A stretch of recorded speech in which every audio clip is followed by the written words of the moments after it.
Auto insurance can all seem the same until it comes time to use it. So don't get stuck paying more for less coverage. Switch to USAA Auto Insurance and you could start saving money in no time. Get a quote today. Restrictions apply. USAA. This is a message from sponsor Intuit TurboTax. Taxes was getting frustrated by your forms. Now, Taxes is uploading your forms with a snap, and a TurboTax expert will do your taxes for you. One who's backed by the latest tech, which cross-checks millions of data points for absolute accuracy, all of which makes it easy for you to get the most money back, guaranteed. Get an expert now at TurboTax.com. Only available with TurboTax Live Full Service. See guaranteed details at TurboTax.com/guarantees. So good, so good, so good. Easter deals starting at just $25 or at Nordstrom Rack stores now. And that means tons of fresh reasons to rack. They've got the best gifts. Because I always find something amazing. Save on Easter finds from Kate Spade New York, Calvin Klein, MAC Cosmetics, and more. Great brands, great prices. That's why you rack. It's really cool.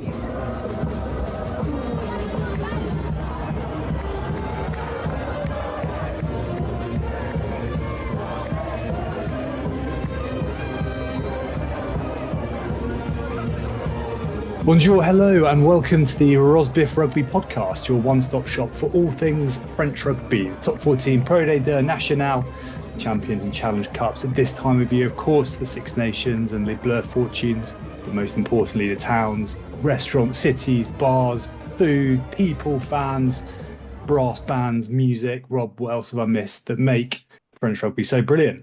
Kit, stash, you've got quite a lot of kit. Stash, yeah. Yeah, that completes the full house. How are you? Yeah, I'm all right. It's been a big day. Been a big day. Well, not you think I'm just talking about my haircut, Richard, but the big news here, I have a fridge. Oh. For those of you that were listening a few weeks ago. Fridge gate is over. The John Lewis did decide that they could install it this time.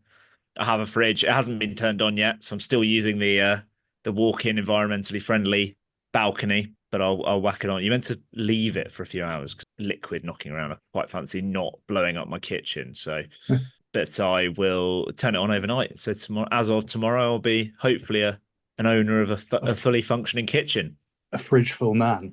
This is a really dull question, but I'm assuming, is it one of those like kind of built-in fridges? I'm assuming otherwise you just plug it in the wall, no? Or is there more to fridge setup? No, it was under the counter integrated is the technical term. But yeah, it's got a cabinet door on it, and that's what all they had to do was switch the door around and then attach the cabinet. Oh, well, I'm very pleased for you. You can fill it full of camembert and foie gras and various other French goods, I'm sure, in due course. Yeah, my butter's been very soft. It's actually not, 'cause it's been outside and it's been cold. So probably nice and softer in the fridge. To hear it. How about you? How was your weekend? Yeah, it was good. Squeezed in a reasonable amount of the Six Nations. Not all of it. Went to Hampstead Heath for the first time ever. Oh wow! I went to two heaths on Saturday. I went to Hampstead Heath, but before that, I needed to swing by my semi-local post office, which is Thornton Heath, and two more different parts of London you will not get. But it was it was fun. It was quite I'd never been up there, and it was a bit I found it a bit disconcerting, the opulence and wealth and general put togetherness of the place. I don't think it's all for me, to be honest with you. It's an interesting place, isn't it? Yeah. But quite fun nonetheless. But that was pretty much it. Beautiful day yesterday as well. It was very nice indeed. Crisp, I think the official word for that sort of weather is. Yeah. But let's get into it. Six Nations kicked off in a flurry of pyrotechnics. The French do it very, very well, as we saw back in November for the All Blacks game. Pushed the kickoff back to 9:15, inching ever later. And if you weren't, what's the final end game of that? Do you think like 11 p.m. kickoff? I reckon it'll get there one day. It could. It'll be like a Super Saturday where the first game starts at 5 or something like that. Yeah, could well France be. Be there 10 p.m. But for all of the histrionics, it wasn't the most engrossing affair. It's probably fair to say. France obviously ran out comfortable, to put it mildly, winners 43-0. But what are your immediate hot takes after, I say immediate, it was like 3 days ago now, but I was very excited for it all of Friday, not because of the Six Nations or not because of France. I was genuinely purely excited to watch Teo Atisogbe make his Six Nations debut. I was just buzzing, and I was buzzing about the fact that a wider audience would get to enjoy Teo Atisogbe, and he delivered. Of course, he did. I thought he was absolutely fantastic. I think there was one drop ball in the second half, but the naivety of the Welsh back three to think, oh, this young lad's not going to be able to kick it far, and ball goes zooming over their head for nearly a 50-22 from his own 22, as well as kind of when he skipped past Josh Adams with his first touch. Oh, I was just reveling in, as a like the true Atisogbe that I am. I was really reveling in Teo Atisogbe kind of making his name on a bigger stage. Yeah, he looked good, didn't he? He was kind of straight into it, made a couple of nice little breaks down the right hand side. 2 tries were probably 2 of the easier ones he'll ever score, but he certainly didn't look out of place, did he? And the Atisogbe, the official, unofficial Teo Atisogbe fan club, the Atisogbe's will be swelling in numbers. Yeah. Yeah, I couldn't move in the office today for people wanting to come up to me asking for details of membership. So anyone rocking an Atisogbe kind of wig, feel like the kind of maybe a green version just to celebrate his ponus. No, not at the moment, but I think it's a matter of time. Struggling to keep up with production, aren't they? Yeah, pre-order. But yeah, what else to say about this game? It was pretty comfortable, wasn't it? As we expected.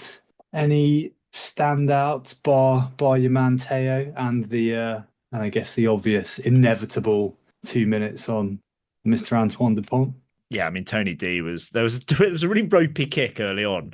Like his first kick from the base was like on a halfway, and he just knobbed it straight into touch, like almost like he was ending the game. Oh yeah, I forgot about that. Thereafter, he was sensational. I think I actually thought when he went off, I thought they were going to move. I thought they were going to take Ntamack off because of getting him back up to speed and game time and stuff. And I thought they might move him to 10, but it appeared that they just wanted to get game time into Le Garrec, who had an absolute as much of a stinker in a 43-0 victory as you can have, I reckon. He basically made an error with everything, and I think he was probably just trying too hard or thought he could do whatever, but his basic skill execution was pretty poor. But I thought, on a more positive note, I thought the La Rochelle back rowers, plural, were pretty good. I thought Boudon was absolutely fantastic. I know Aldrich got man of the match, and he was very, very good, and certainly the breakdown is very good. But I think Boudon was equally good in my eye. I thought just like his physicality and like his tackling, he's absolutely everywhere. Looking really dynamic. Yeah, he stepped up. He stepped up really well. I know we said it after the autumn internationals, but he does seem to have bridged that gap quite quickly between club and international level. And I think he brings maybe just there's a lot of ballast and there's a lot of what's the word I'm looking for? There, he brings a bit of edge. I think that perhaps you miss with Aldrich, and you've got the heavy carry, you've got the hard work. He brings that little bit of spite that I think balances it out really nicely. He's looking really good. Yeah. Yeah, it was pretty comfortable, wasn't it? It did one day where they sort of went for that bomb squad tactic, don't they? The South African bring them all on at once, and it did look. You mentioned the Garrett there, but it all looked a little bit laboured for a period of time, which I guess to be expected to an extent. Yeah, I think it. It was noticeably a different pace the second half in terms of the amount of changes, and those guys A are either relatively inexperienced or B haven't played together that much. Yeah. Or in a few cases coming back in from some injuries. So I thought, I almost anticipated when they were bringing any players off the bench, like ahead of the game, we kind of knew, didn't we, that at some point it was all going to look a little bit clunky and a little bit stagnant or not quite as fluent because of the new faces. And I think, like for example, the first half, the man of the match was obviously Tony D, but the other men of the first half were the two wingers, and the two wingers didn't touch the ball nearly as much in the second half because of that kind of disruption, I guess, like self-imposed disruption. Yeah, and I think that we've spoken about it a million times, but I think that the sheer kind of genius of the Ponk came to the fore, didn't it? Like the tries were largely on a plate for both of them, and it's him basically going it alone in that. Even by his standards, it felt like the most I've seen him in that sort of quarterback type role where he's just bouncing around, running backwards, looking for the little chink in the armor. It was almost toying, wasn't it? He was largely playing a different game, and it made it pretty straightforward for the wide men. You mentioned him. We have to move on to it because I think arguably the most consequential thing to come from this game. You said a moment ago you thought maybe they would have saved his legs ahead of the next round, but Romain Ntamack is, barring some sort of very rogue bit of judiciary work, is certain to miss England v France this weekend and possibly one other game. Yeah, what's your take on the Ntamack situation? Let's deal with the card first. Well, first of all, I reckon it's a high shot. Like there's no wrap, there's a shoulder on head. I think Flats said, what legal was he trying to do? Which kind of is quite a nice, if slightly grammatically incorrect, summation of it. Like there's not really. It looks in real time. It doesn't look quite as calculated, but in slow-mo, it looks quite. It's a pretty bad one. It looks really bad in slow-mo. Pretty bad. It looks really bad in slow-mo. Like it looks very much like I'm going to clock this bloke in the head with my shoulder. Real time, it looks like more of a clap, like just a coming together, as Alan Hansen might call it. But it's not pretty. It's not. There's no angle on it that looks okay. Like it just looks bad from every angle, and it's one of those ones that almost worse the more you look at it. Yeah. It to me is because supposedly the full red card for egregious foul play is still in existence. Yes, isn't it? And I do. I mean, it was academics. It was the end of the game, but I do think that kind of is getting towards fairly egregious foul play. Like when you put it in the Flatman terms, there's no legal in there at all, and maybe the slowing it down makes it worse. I don't think the outcome in terms of ban is going to be different either way, depending if it's a 20 or a full red card. But it was a bit of a nasty one. Yeah, I think it will be a kind of 6 weeks or 4 weeks down, mitigated down for good record, apology, tackle school, like all that jazz. But yeah, it's just he can't. They did an interesting piece afterwards. It was a little bit of he basically got his feathers ruffled a bit, and he kind of I can't remember who he did it on, but he was basically in a little bit of a Ben scuffle. Thomas, was it? Yeah, and it capped off a pretty average performance, I think. I don't like what. Okay, before I go hammer and tongs, what did you think of? Well, first of all, what did you think of Ramos? Very quickly, I thought he was absolutely masterful. He was brilliant, wasn't he? And what did you think of Ntamack's performance? Also, who played 10 once he went off? Because there was no Ramos. There was no. I'm not sure. There wasn't very long though, was there? No, but there was like Lagaret. I assume it was like Barassi or Biere. Was it Biere possibly? Or stepping in. But then I think Biere was kind of playing a 10/15 all at the same time. But yeah, running back role. I think since he's come back from this injury, I know he was quite good in one of the Champions Cup games, but he's just looked a little bit short of spark and form. I think the way Dupont was in the first half almost kind of ruled him out of the game to an extent. Yeah. He was basically surplus, as were the centres, albeit they were pretty solid defensively. Barassi was trying to get involved everywhere and anywhere, like as we've seen him do. Like he was charging around, kind of making tackles, not necessarily in the 13 channel, but I thought Barassi was pretty positive. You could see him wanting to make an impact on the game. Yeah, definitely. But yeah, I mean, I don't think he had a shocker by any means, but I think he just looked a little. He still, to me, just doesn't look quite the player he was before he had these injuries. That's opinion I've had for a little while now. I feel like you're about to come in pushing off the sight screen here. I'd challenge the fact that I don't think he was very good. I think I may be wrong, but I think his first touch was in the build up to the BLBRA try, which is on 21 minutes. And if it was before that, then fine. But he's made maximum 3 touches in the first 20 minutes, which is what is going on there. If you're a fly half, like you should not have a fly half I know all the crap think, about but I think, it's a different role in France. You know, you got the Petit General, and yes, you're right about like Dupont basically made him redundant because it was Dupont doing the crossfield kicks and the ball's over the top. But even when he got the chance to do a crossfield kick, he had acres of space for that one for Atisogbe, which would have been Atisogbe's hat trick, and that is nowhere near staying in field. Yeah. Like it's so far dead. And then the second one that he does to Gaeton again, a wobbler, isn't it? Yeah, it's not a good kick. That like it takes a lot of composure and quite a good finish from Gaeton to well, no, because he's got to wait for it. Like he's got to wait, but he's got 30 yards of space. It's not yeah, and the kick means that he ends up with none or like 1 or 4. Like, you know, he has to wait for that ball to bounce because of the quality of it. And then you've got the tackle. But I just think he wasn't really in the game apart from a couple of crap kicks.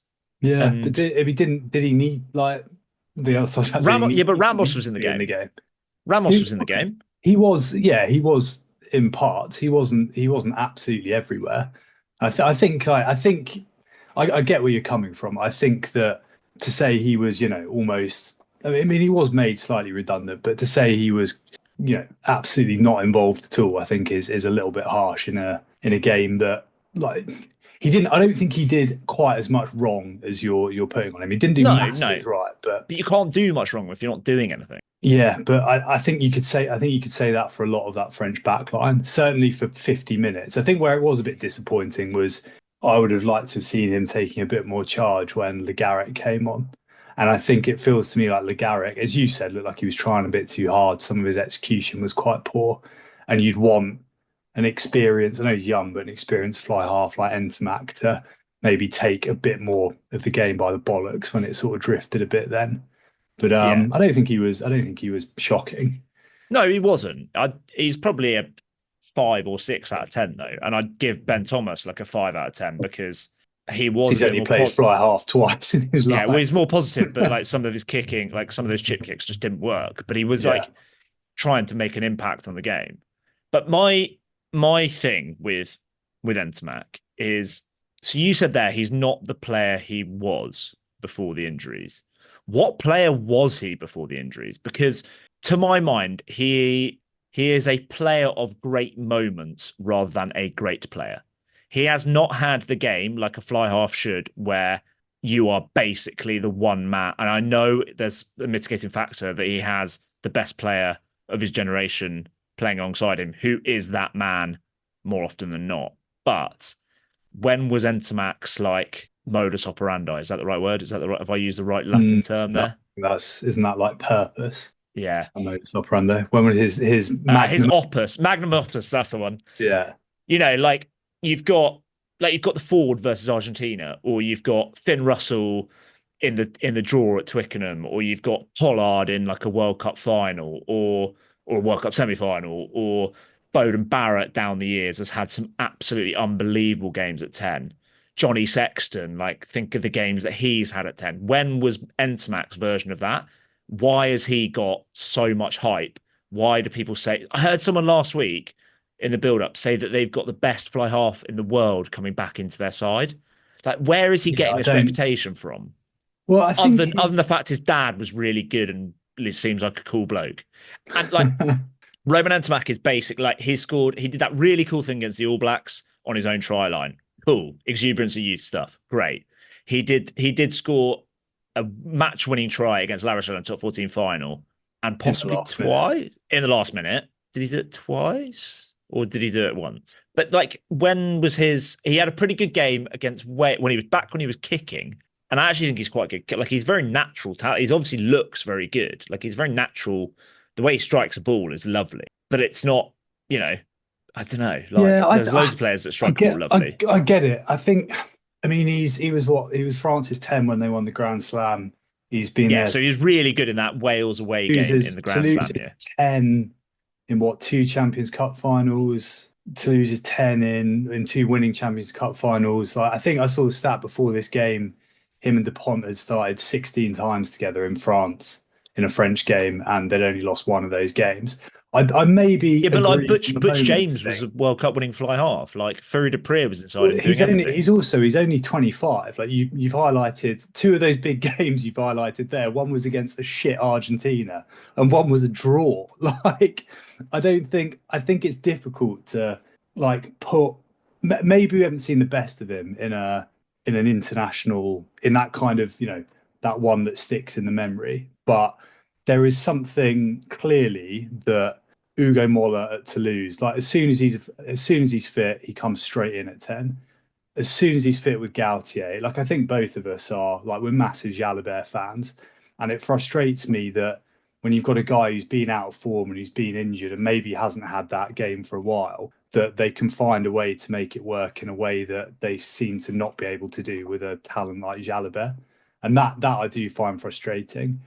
But I think the fact he hasn't played that much in times doesn't help, because he's got his track record, albeit playing in some very good teams, is pretty exceptional, given he's still young. Yeah, I think he's very, like you kind of hinted at it last week, of kind of getting away with it. I think he's very, very lucky that he happens to be playing with the best player of generation more often than not. Like, I think the obvious comparison with it, like, which is a fair comparison, is Ramos. When Ramos has played at 10 for Toulouse and France, and he is a lot more involved. He takes charge of the game. He has his own moments of brilliance. Like, he was man of the match actually, no, I think they gave it to Barre, but like, how good was he in that game at Lyon, France v England? How good was he against the All Blacks in the autumn? I know maybe I'm, selective memory and stuff, but Ramos at 10 is able to do that whole let Tony D do his thing, and I'll sit back, and then when I see the space, I'll go, and I'm in charge of when we go. I think that is the difference. Like, you could see Ntamack like directing forwards around the ruck, but it was just one out rugby. It was never kind of, maybe there wasn't the space. I don't know, but I'm just so confused as to how he's got the reputation that he's got, because I think he's a fine player. Okay, he's probably the fifth best fly half in the Six Nations of the starters from last weekend. Sorry, Ben Thomas, fourth best. Oh no, actually, we're in a bit of transition. I'll put him third behind Mark Smith and Russell. Yeah, I mean, the points are fairly clear. I think when he burst on like 5 years, I think he was pretty exceptional. I remember how good was Marcus Smith when he burst on the scene? Yeah, like it happens. But you could argue I think for all of these guys, like you can, there are very few fly halves who. Yeah, there are very few games of international rugby where an individual stands out in quite the way that I think you're hoping Romain Ntamack has. And I agree with, I think Ramos is fabulous at 10. The way he played that game against New Zealand in particular was fantastic. But as soon as Ntamack's available, Ramos slips back. There's something there that perhaps we're not seeing. That Ugo Mola mate. Nepotism. We've got some proper nepotism to talk about in a bit. I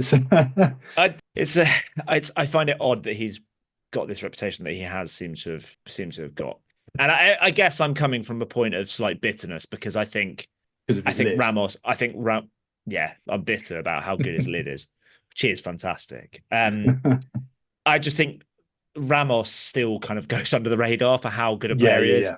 Agreed. And as like you, I love Jalibert. I think he's an unbelievable talent who is capable of some magical things multiple times a game.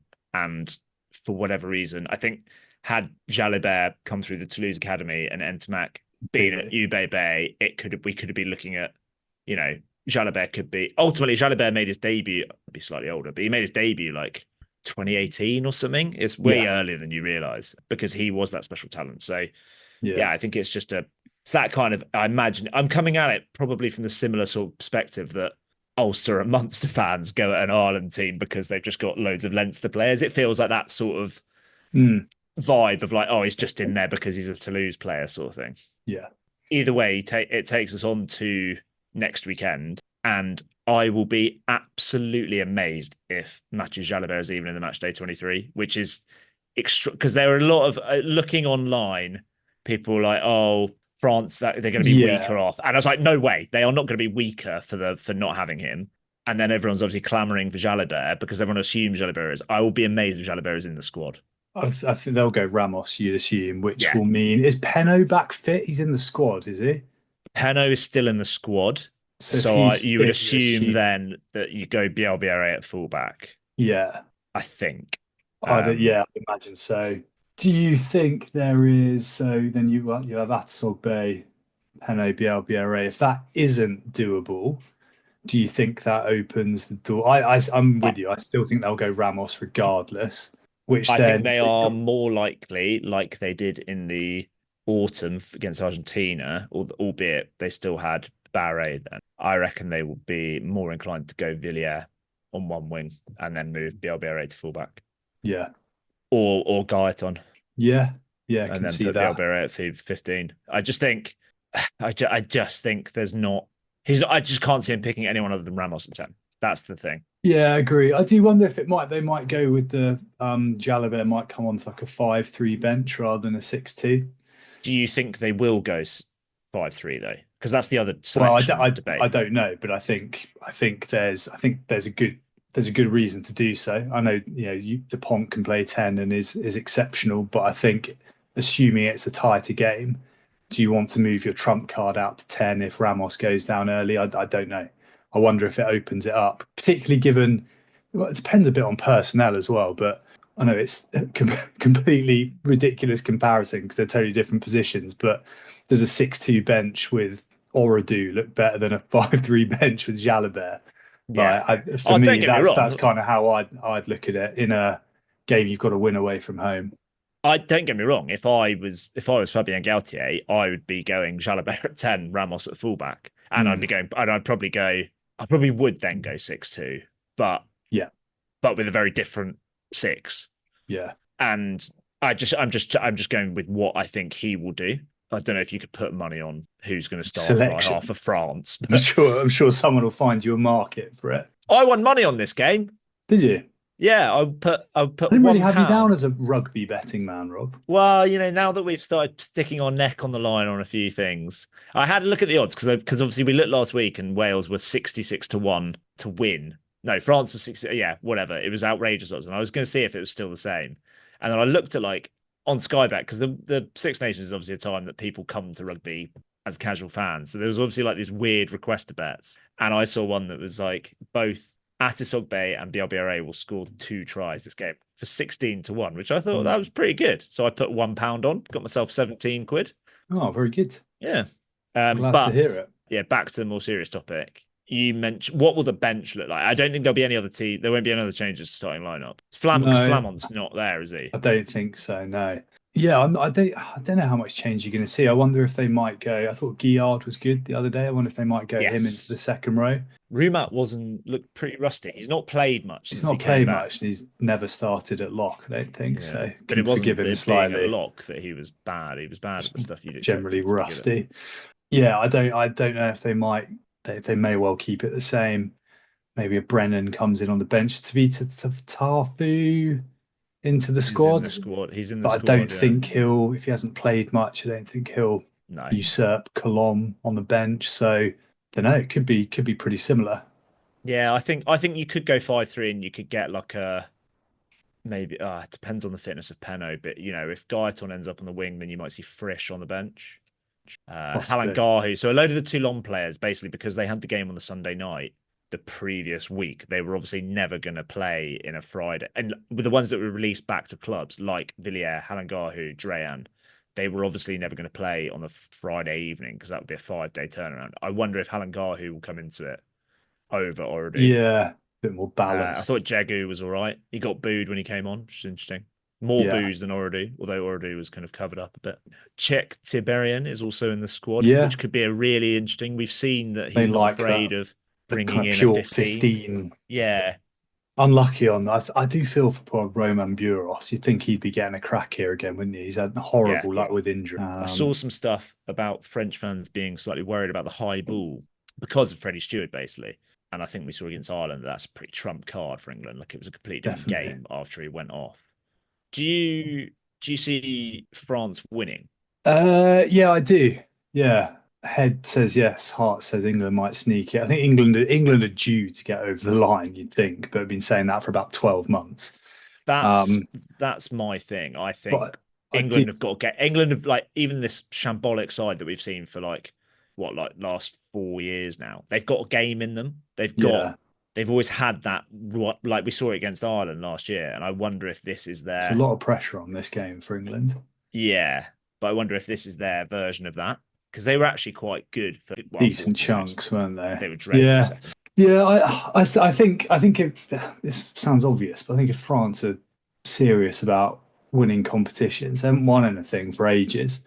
You've got to beat England. England have beaten Japan twice. Yeah, they've won 2 games, both against Japan in the last 10 since Ireland last. Since Ireland, I think France. I think there is quietly pressure on France. If you're going to beat England, it's now. Not that they struggled last time at Twickenham when they turned in probably one of the best Six Nations performances you'll ever see. Yeah, which I still think could have been over 100 if it wasn't raining. The conditions were horrific that day, and they were wanging it out like a bar of soap. It was remarkable. But I'm looking forward to it. I think England can get at France. So the pack went pretty well. Jean-Baptiste Gros was really good. He was great. Good weekend for loose head props. There's some great performances. Yeah, but I thought the line out is still pretty wobbly. Oh, Wales! What? Just go up at the line out, what? Even on the halfway line, they were, and Malvaca was just throwing it straight to Rumat. It was just so. This new rule, strange. I don't know why teams aren't going up. Fair enough in your own 5-metre line, and Wales defended them all right, but I think England won't be as stupid. I think if you've got Maro Itoje, you will try and get him up in the air. They might even go Chesham. I think they will. I think he'll. I think probably Ben Curry will swap out for Chesham. In which case, you've got two serious jumpers. Just get them in the air. And I think Malvaca is. I wonder if they'll go Marchand. We'll see. Can't wait. Life is made up of many gorgeous moments. Cherish them all, big and small, with Blue Nile. Whether it's for yourself or a loved one, Blue Nile's unrivaled selection of expertly crafted fine jewelry and statement pieces help make all your moments sparkle. Blue Nile's experts are on hand to guide you, and their diamond guarantee ensures you get the highest quality at the best price. Celebrate a life well lived in the most radiant way and save up to 30% at BlueNile.com. That's BlueNile.com. Look around. You can find cars like these on AutoTrader, like that car riding your tail. Or if you're tailgating right now, all those cars doubling as kitchens and living rooms are on AutoTrader too. Are you working out and listening to this ad at the same time? Well, multitasking pro, cars like the ones in the gym parking lot are for sale on AutoTrader. New cars, used cars, electric cars, maybe even flying cars. Okay, no flying cars, but as soon as they get invented, they'll be on AutoTrader. Just you wait. AutoTrader. O'Reilly. You need parts? O'Reilly Auto Parts has parts. Need them fast? We've got fast. No matter what you need, we have thousands of professional parts people doing their part to make sure you have it. Product availability. Just one part that makes O'Reilly stand apart. The professional parts people. O'Reilly Auto Parts.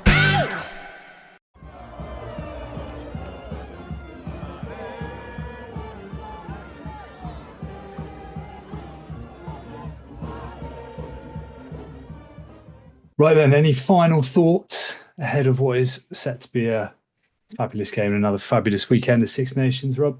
Other than just to slightly break the fourth wall here for the listener and peel behind the curtain, in that we've just had a break and both realised in the break that Rugby Rama are reporting that Mathieu Jalibert will start at 10. So after we did that whole thing on how Ramos was definitely going to start, turns out I know nothing. The pleas have been answered. The people exciting. Could be having their way. Although Boudon and Penno missed training today, so that was, I guess that's possibly driven. Possibly they just thought too much of a risk to go Biere at fullback or to bring in another winger. So and then Rumat replaces Boudon at 7 with Josh Brennan coming in for his debut, which would be interesting. He's a good player, and he's a natural second row. Like Brennan. Got a lot of ability. While we're on it and talking about ability, the under-20s took place in Van on Saturday night, Saturday night. Bit of nice touch during the Wales game. Head to head. Very nice touch. France under-20s looking a little bit more callow, even for an under-20 side, than they have in recent years. Anyone impress you in this with your scouting hat on? There were plenty of players that impressed me, Richard. It's really fun watching the under-20s just because they're really talented players and there's not quite the level of like maturity or, defense first attitude. So it's all just they just go for it. It's that exuberance of youth from both sides with some really talented players. I thought interesting that we kind of, having talked about how I just think it's with Ntamack, I think he's there because he looks good and his face fits and he moves in the right way. I think you and I both play cricket, and this analogy might be lost on some of the listeners, but how like in cricket there's like an element of, if he shapes up well, then he just looks a good player, and that gets you 90% of the way rather than actually being good. So, or like you're 6'5" and he's he's a bit of a rooster, therefore he must be, and he bowls quick, therefore he's got to be a better bowler than someone else who's not got physical attributes or whatever. But there's a lot of that backline have that kind of, they just look right. They just look like they're thoroughbreds. They just look like they're really going to be really good. A bit like Deporter, just looks like he's fits the bill. Yeah. In summary, Rich, I've got some summary notes for you. France under-20s have a 140 kilo, or according to Rugby Rama, 156 kilo 19-year-old prop from Toulouse, just in case they needed another really, really fucking heavy prop. They've got a scrum half who came off the bench called Lavery, who plays for Toulouse, 18, and is capable of some absolute magic. So another little replacement for something they didn't need there. They basically have a carbon copy of Hugo Royce at 10 in Diego Jourde, who slotted 9 from 9, which was possibly I don't think you'll see a more difficult 9 when a team wins like by that margin. Like the 9 from 9 was not a 9 in front of the sticks. They were hard.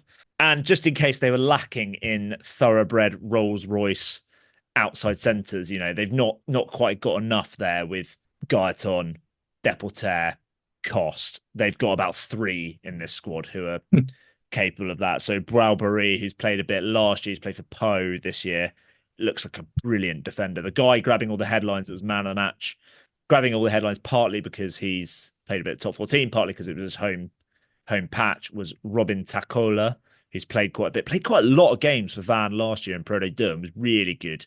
He looks like an absolute Rolls Royce. And then the other guy that we have seen before this season is Vignier from Toulouse, who he looked good when he was boshing Weenie Antonio against La Rochelle, but he also looked really good in this game. He looks like a really, I think that's the 12's a little bit of a problem area maybe, and I think he could be the solution at some point. The other absolute thoroughbred that they have, who is also getting a lot of headlines, is Hugo Pacom, who is attracting the interest of La Rochelle. I think he's signed, isn't he? It's all confirmed. Yeah. I would say he's not necessarily like he's not quick. He's not really quick, but he just looks like a pure runner. Like when he was running, he wasn't streaking away from people, but he just looks like such a perfect running technique. He's another real thoroughbred. And the final one who doesn't really have a comparison to the other players in the current French side, another player we've seen a bit of, probably one of the few names I actually recognised in the under-20s was Jean Musquez, who is just phenomenally good. I can do everything as playing on the wing, which is quite scary. And bang on half time, they played Don Les Yeux d'Emily over the PA closely and straight into La Goffa Lolita. So got their priorities right there in the under-20s as well. Very good.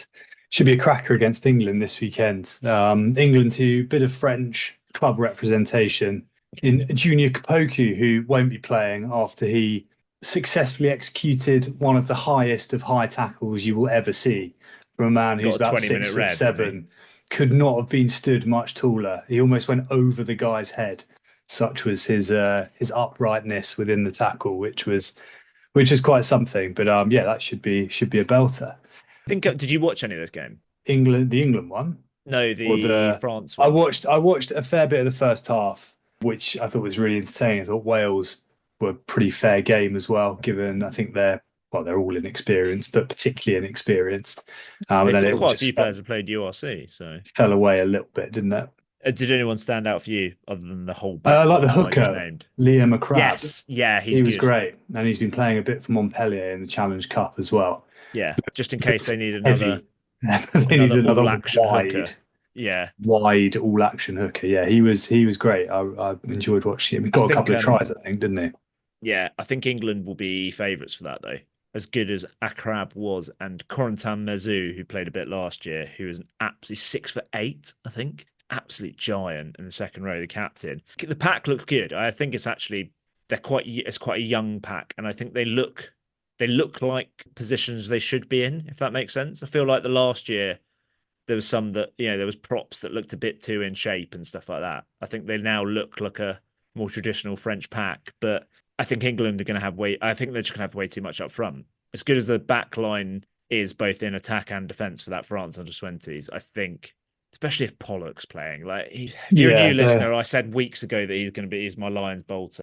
Yeah, and they've seen the lads he plays for Saracens, Siddiqui. He's 6'9" for England in the second row. He's absolutely massive. And have they still got they haven't got Fasogbon playing? No, they haven't. They still got some.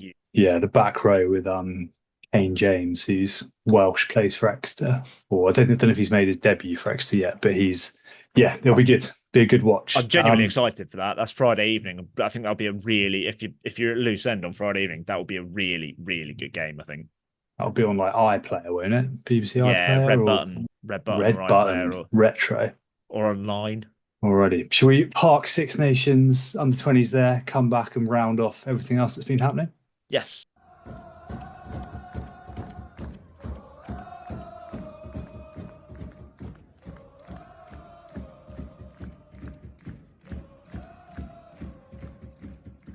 Okay, there was a singular Pro Day fixture last week, rearranged. But before that, we'll go into a bit of Nationale. Our boys, Perregaux. Lost. What happened? Lost away at Bourgoin. Disappointing. Yeah. Chambéry starting to open up some genuine space at the top of the league. They brushed aside Carcassonne, Rouen, march on. But the big news was the boys from Lille and the Belgian border won an absolute thriller, 26-25 at home to Bourg-en-Bresse, who have actually been going okay recently. And this was notable for one particular reason, which was that Markham Barrowell, well, two reasons. Our man, Victor Fire, Ballas Burel, started causing carnage, no doubt. But Markham Barrowell's Portuguese winger, Danny Antunes, scored every single point in this game, all 26, 2 tries, 2 conversions, 4 penalties, including one in the 79th minute, to get them their first win in, by my reckoning, a bloody long time. So fair play to Markham Barrowell. Great comeback from them. Couple of tries as well. Fair play. He's French, but he's played for Portugal, right? Yeah. God, that's a scrap now. 4 points separate Markham Barrowell in 13th, up to Siren in 9th. That is going to be an absolute scrap. I reckon that top 2 is locked in, Yeah, it seems to be gaining, creating a bit of daylight between the rest. Pro Day. Narbonne are going well. Narbonne, and I think there's two good teams, 2 second best teams, and I think Perregaux and Albi, and then everyone else is a little bit similar. You kind of got top 2, next, and the rest. Looks that way. Pro Day, it was Aurillac hosting their snowed off, frozen off game against the league's most unpredictable side, probably. Yeah, they are the most unpredictable. And you say that, but I predicted a win back in round 17 when this was meant to happen. I predicted they could do it. They could do it on a cold night. Before Aurillac were denuded of all of their Rugby Europe Championship players, particularly their Dutch contingent. Must be gutting that. You're like, got a nice week off coming up, and then you have to schlep back cancel your holiday plans. Yeah. And take on a bunch of misfits and Mont-de-Marsan who can produce some pretty spectacular stuff. I don't know. They are just so unpredictable, but it wasn't a great game. Oh well, from what I've seen, Aurillac were not loads of spilled. 30-0 down in the first 25 minutes or something. 26-0 at half time. and then they got a red card, which actually I think was it's a head clash. As ever, though, a few interesting fixtures on the horizon. It's back. Pro Leader is back next week. What takes your fancy here? Derby, Montauban-Argennes. Game you were at last year, this very fixture at the Stade Sapiac. I was at this game. That was a good game. That's a winnable game for Montauban. Oh my God, Sax V away at Brive. That's an interesting Friday night, late night. Oh, it's the late one. It's going to be Brive. Guaranteed home win, you would think. Guaranteed home win. Béziers Oyonnax could be interesting, couldn't it? Yeah, Oyonnax, who have turned their fortunes around. And I saw earlier actually have, I think, the best defence, certainly in terms of points conceded in the league. Eh? Really? Yeah, supposedly. Better than Dax? Apparently so. Oh, well, there you go. Joe Alab, didn't it? In it. Joe Alab in it. I feel like we just have to move on from there. That's too good a way to finish the Pro Day Day segment. Get that on a tea towel. Joe Alab in it. Bit of a, obviously there was no top 14, so we can do a little bit of an extended Petit-Fours. The big news, we spoke about a bit of nepotism earlier. Big Stuart Lancaster. Didn't see this one coming. Getting binned out of Racing 92. I genuinely didn't. What a farce. I genuinely didn't see him getting sacked mid-season, I have to say. No. As much as there has been plenty of criticism thrown his way, I genuinely didn't think he'd get binned out mid-season. No, but I mean, they are where they are. Go on, Rich, you're basically a closet Racing fan. Give us your thoughts. Oh, I think at points throughout the year, they have been, people maybe haven't watched a few of the games and they've actually not been as far away as it's looked, but it has gone downhill in recent weeks at a real rate of knots. Like, I think a lot hasn't gone as it would. We said how crocked Owen Farrell has looked. They haven't had the best of him, who was the marquee signing. Obviously, that's two years on the spin with the kind of Khaleesi farce, if you want to go as far as to say that. It's not Stuart Lancaster's fault that Sia Khaleesi got fat. Yeah. Oh, yeah. I still see Khaleesi's like one of the most athletic looking men in the world. Apparently, had piled it on. According to a fat middle-aged man from Paris. Who knows? He knows one when he sees it. Yeah, that was remarkable. But yeah, it's fallen apart quickly. They've had afforded them some leeway. They were playing at Créteil on a sandpit when they should have been nice and warm at La Défense. On a slightly more serious note, we know how important home games are in the top 14. But they've had, ever since that Lyon game where they completely fluffed their lines and drew at home, I mean, they've been precarious before that, but it just seems to have really fallen apart. And look, mate, Xavier Sidorni's cast are gonna end a few careers the way they're going, and they've already got one scalp. McCall, Lancaster. Well, obviously McCall's still there, but who's next? Imagine if Mark McCall had Who's next? He's the Benetton coach. He's going. Yeah. In the last 16. It's Marco Bortolami, I think. Yeah, I think you're right. But look, I think he's had enough chances. I did see a stat earlier. His win rate the last 2 years at Racing, it's really poor. And I know they don't actually have the kind of budget that I think people think they do, but they certainly have a playing group that should be better. But they've got Collazo in, right, to see them through to the end of the season? Yes, who was very good at La Rochelle. Yeah. When La Rochelle were being built, I guess. And was brought in to fix the Montpellier balls up, wasn't he, last year? Have I got the timing slightly wrong there? I saw... No, you have got that right. I think it was... we've mentioned him before, a guy called Matt Bauer, who does some really quite good stuff on Twitter, Instagram. So Patrice Collazo quickly becoming the big Sam of the top 14 is coming in to fight fires, which I thought was a lovely way of putting it. I like that.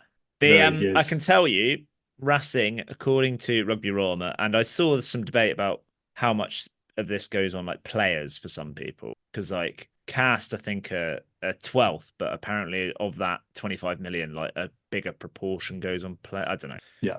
Racing are 11th with 27 million, which is behind Poe on 28, which is quite something. And for context, Toulouse are on 49 million. I don't know whether that even includes the credits or whatever they get. No idea.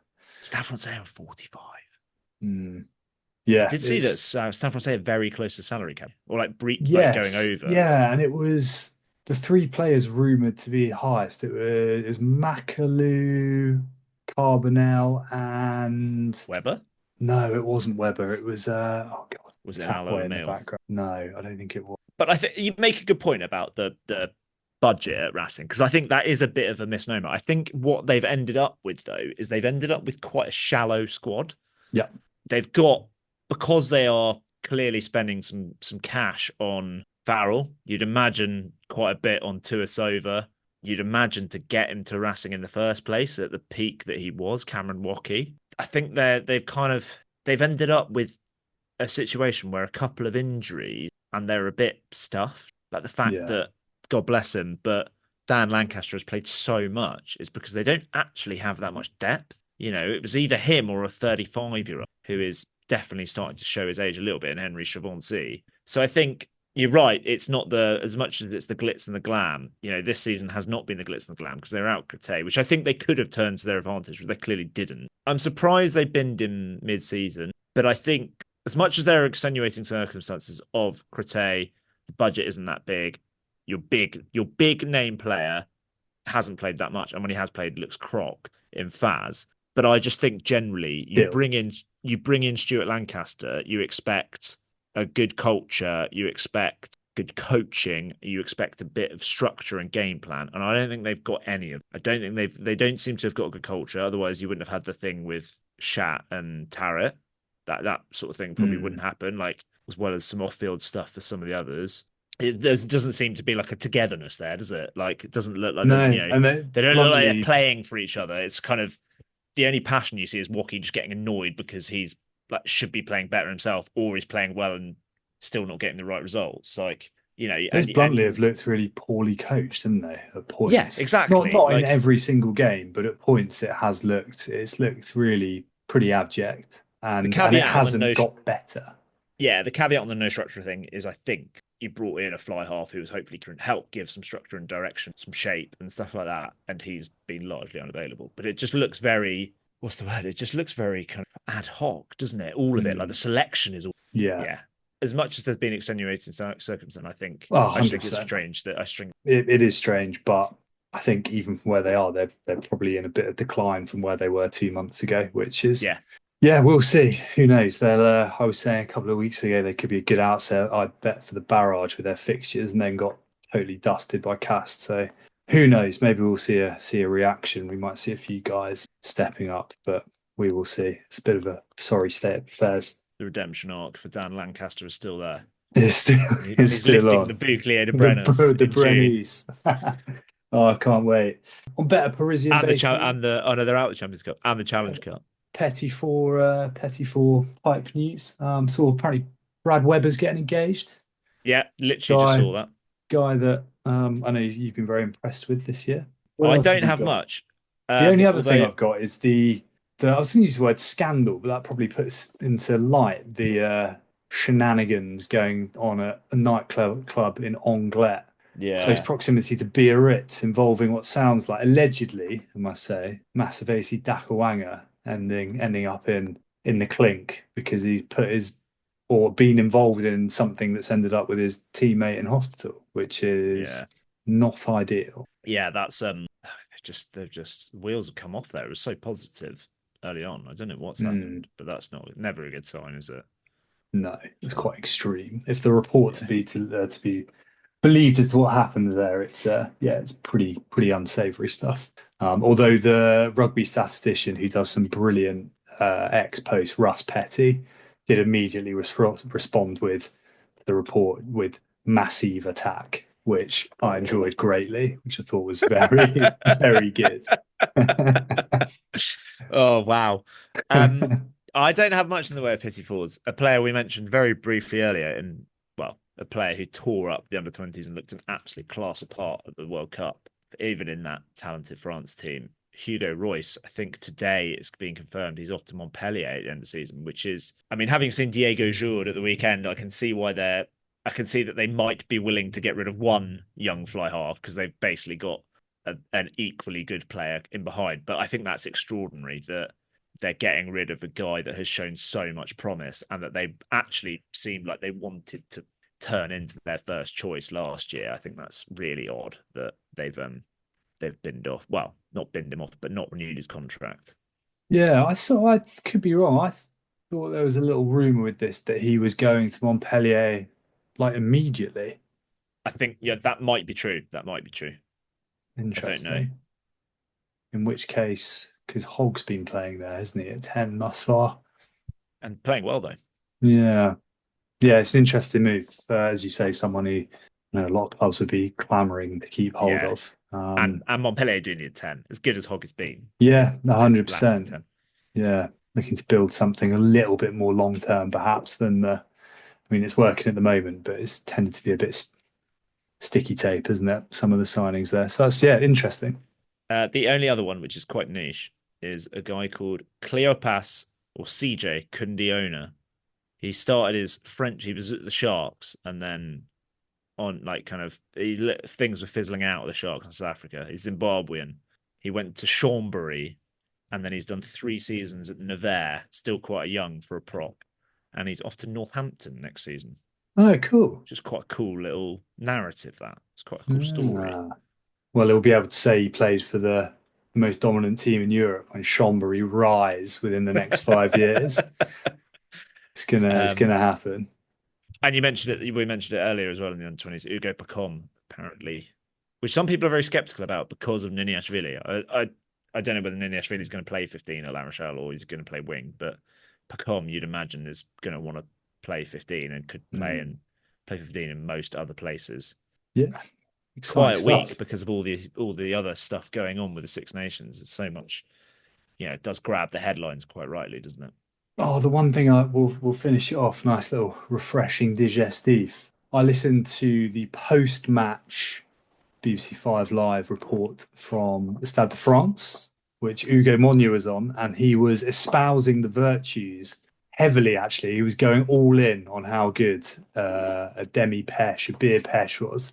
Described it as life-changing to his fellow co-host. Amazing. Get yourself a Biere Peche, get yourself a Biere Peche, it'll change your life. I think was the exact quote. That's extraordinary. Wow. Six Nations feels like a time. All those people are having Biere Peche in the mountains skiing. Nah. Get yourself to a rugby ground. Biere Peche. You need a slightly warm one. Well, as we found out on our trip to France recently, there are definitely different Peche syrups, and they have different transformative effects. You've got to have the right brand, the right amount. It's a fine balancing. You're a big fan of the Super U, which, from what I can tell, is basically like the Woolworth. Yeah. The Poundland version. But it was, Mate, you were humble. You were espousing its floral tones. Yeah, it looked like it comes in one of those bottles that looks like the sort of cheap ice cream sauce you get. Yeah, like Scotty cream. Yeah.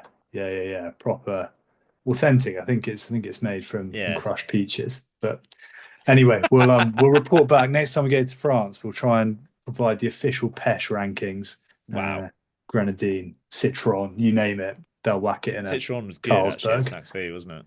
Yeah, it was very good. Rob, where can people follow us? Where can they get in touch? X, Instagram, TikTok, Threads, Blue Sky, YouTube, and we are at Rosbeast Rugby on all of those. Yeah, and do get in touch. We enjoy the messages, the pointers, the rogue opinions that we put out and get back. So give us a shout. There'll be a new bingo card this week for England. Yeah. Despite the fact that there was, I reckon there'll be more. I reckon they were just keeping their powder dry for the crunch. The bingo There'll card. Be some England specials.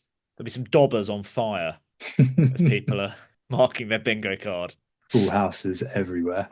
Alrighty. I've been Richard. That has been Rob. We've been at the Rosbiff Rugby podcast. Enjoy the Six Nations. Enjoy the return of Pro Day Day, and we'll see you next week. Au revoir. Au revoir.